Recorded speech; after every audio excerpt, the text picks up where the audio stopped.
I am a 17-year-old boy that lives in a small suburban area. My parents are now on day 4 of their 7-day cruise. I finally convinced them to let me stay home alone without any supervision. Now I am regretting it. It all started on the day before my parents' departure. I kept hearing footsteps above me, even though we live in a 1-story home. My mom kept trying to convince me that it was just the house creaking, but for some reason, I had this unsettling feeling that there was actually something up there. After hours of convincing, my mom agreed to call pest control to come and see if there was any traces of rodents/pests trapped in our attic. The pest control arrived later that afternoon to check the attic. They didn't find anything out of the ordinary, but said that they would bomb the attic as a precautionary. We had to leave the house for an hour, which was fine with me considering it would give me peace of mind. We got back to the house an hour and a half later to a note on the counter saying that the attic was bombed and that we shouldn't have any more problems in the near future. That night I slept peacefully. The next morning my parents left for their cruise, leaving me home alone. Night 1. I was in my room playing video games when I heard footsteps again. It was brief, but I know what I heard. I convinced myself that maybe it was whatever rodent up there dying out and that I should just forget about it. So I did, and the rest of the night was quiet. Night 2. I left the hall light on, closed and locked my bedroom door, and began to try to fall asleep. I have to say it was pretty weird being in the house totally alone, especially because of how quiet our neighborhood is at night. As I was falling asleep, I heard something that made me sit up in my bed. At that moment, as I looked down toward the light through the bottom of my door, I saw a shadow pass by. I shot up out of my bed to ensure that I had locked my door. Thankfully, I did. I tiptoed back to my bed and sat there, waiting for some sort of sound to emerge. That was when I heard our refrigerator door open and close gently. I knew it was the fridge because my room is right next to the kitchen and I've heard plenty of these noises. At this point, I felt helpless. So of course, I called the cops. After 30 minutes of waiting, they finally arrived. They searched the house and found nothing. They said there were no signs of forced entry and that I was probably just on edge, since it was my first time staying alone. After they left, I knew something still didn't feel right. I barely slept that night. Night 3. It was about 11 o'clock p.m. and I felt exhausted considering I had only gotten a few hours of sleep the previous night. I fell asleep without any problems. I woke up a few hours later with the feeling that I was being watched. I jumped out of my sleep and turned on my table lamp. Everything looked just as it did when I went to bed. I fell back to sleep, but this time with the lamp on. Day 4. The next morning, I woke up and got ready for school. As I went to leave my room, I noticed the door was unlocked. Now, when I tell you that even though I was exhausted, I know for a fact that I triple-checked the lock on my bedroom door before I went to bed. I think somebody watched me sleep. When I got home from school that day, there were several police cars on my street, which was rare because, as I mentioned before, I live in a small suburban area. I asked one of my neighbors who was standing outside if she knew what was going on. She said that somebody discovered 2 bodies in the woods behind our neighborhood. She said, and that's when my whole body went numb, that it was 2 employees from the local pest company. I am now at my aunt and uncle's, which is about 2 hours away from home. I am not sure what to make of all that has happened, but I do know that somebody is living in my attic.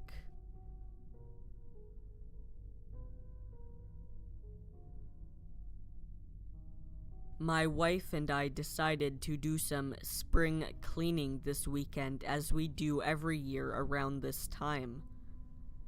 We moved into this house in the late 80s and have engaged in our spring cleaning ritual for the past decade. The house is too small for us now, but my wife wanted to wait until our youngest was off to college before moving. I have learned over the years that arguing with her is pointless when it comes to matters like these. So I have kept quiet and patiently waited for that day to arrive. Paul starts college this fall, so I'm hoping that this will be our last spring cleaning at this house. I have become efficient in this ritual over the years to the point where I have become less of a pack rat during the calendar year. The basement, which used to be the biggest hassle, had little to no clutter this year and was cleared out in just a few hours.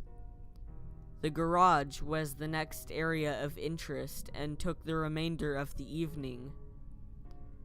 My wife's job every year was to clean the attic. She would spend the day locked away in that room and would return around dinner time with a few large bags full of things. I was always curious to where the things had come from because I would never recall a time where either of us had gone into the attic. I personally hadn't stepped foot into the room upstairs in over a decade. More than usual this year, I said to my wife as she carried the last 2 bags from the attic. It's been a busy year, she smiled, tossing the bags into the last empty bin outside. All done? Almost. Just a bit more, but I can get it tomorrow.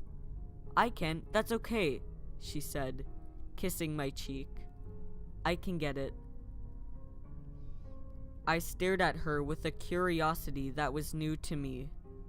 This was always such a strange time each year. I remember how frantic she had been when she first brought up spring cleaning. It was strange because if I recall correctly, the house wasn't even that cluttered the first year. She always wanted the attic, which is probably why I've never gone up there. I don't even know what is in the attic. I decided I was going to look, but I couldn't do it while my wife was home. She was always so protective over the attic. The next morning, she said she needed to run to the store. I kissed her goodbye and read my newspaper at the breakfast table. I watched her walk out to the car and pull away. Once I was sure she was out of sight, I put down my paper and rushed into the attic entrance. Once I was sure she was out of sight, I put down my paper and rushed to the attic entrance. My heart pounded as I pulled the attic stairs down to me. I felt dirty spying on my wife's attic, but a part of me felt scared. We were so honest with each other in our relationship. This attic seemed to be the only secret. I have no idea why I never checked before today. I stepped up onto the first stair of the ladder and the cold air from the attic rushed over my face. Cold air? From the attic? My pulse quickened as I climbed the ladder. A low rumbling sound filled my ears as I neared the opening to the attic. My eyes peeked into the room and opened in confusion. The floor was a bright white laminate, and the room was surrounded with fans. The fans were attached to large coolers which seemed to be connected by piping. I walked over to one of the coolers and opened it with a reluctant pull. The container was full of ice water. That explains the cold air. I assumed that each of the coolers was filled with the same, and the pipes ran the water to each from the main line. A metal table sat in the center of the room near a boarded-up window. My chest felt like it would cave in on itself. My breath circled my face in pillows of vapor. What is going on up here? A small metal case sat in the corner on top of a metal stand with wheels. To the right of the case sat a box of latex gloves. I opened the case and swallowed the lump that formed in my throat. Sharp objects lined the inside of the case. It reminded me of a surgery kit. Every instrument was spotless and shining. I looked around the room and noticed that everything was polished. My mind ran wild with the images of what this room could be used for, and they all starred my wife and a dead body. I pictured her with a mask over her face, cutting into a young girl as she cried for her mother. My wife, carrying bags of severed limbs into the garbage after storing them up in our attic for months at a time. There must be a better explanation for this. My eyes searched the floor and noticed drains under each cooler for the first time. I crawled on the ground and peered inside the drain, unsure of what I would find. I used the light from my phone to light up the inside of the dark drain and gasped at the sight. Blood. I heard a car door slam and I leaped to my feet. I rushed to the attic entrance and almost fell through the opening. Keys rattled against the door as I secured the attic door above me and ran to the kitchen. I was putting my plate in the sink as my wife entered the room. "You all right?" she asked. "Yeah," I said, breathing heavily. "Why?" "Looks like you've been running," she laughed. She walked over to me and gave me a hug. Her eyes narrowed as she pulled away. "You are freezing." She knows. I had to think fast. "I must be getting sick," I said, attempting to give her my best sick face. "You do look a bit pale," she frowned. "Yeah, I just found out that my wife is a serial killer." "I'm just gonna go lie down." "You do that," she said. "I'll finish cleaning the attic." The words made me shiver. What did she need to finish exactly? The room was spotless. Okay, honey. I lay on the bed and closed my eyes. Visions of victims screaming while my wife cut into them like lab specimen filled my dreams. Blood poured from the wounds she inflicted as the screams deafened me. I watched as my children took the place of the victims. One by one, my wife murdered our children until it was finally my turn on the table. I woke in a cold sweat with my wife staring at me from our bedroom doorway. Her eyes were cold and menacing. Honey? I asked nervously. You went into the attic. No, I thought I told you to stay out of the attic, she cried. Her reaction wasn't what I expected. She seemed sad, but I expected anger. What is going on? I can't let you leave, she sobbed as she pulled a syringe from behind her back. I'm sorry.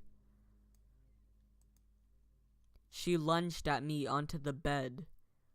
The needle pierced my thigh, but I was able to use her momentum to toss her off the other side. Blood trickled down my leg as I ran to the front door.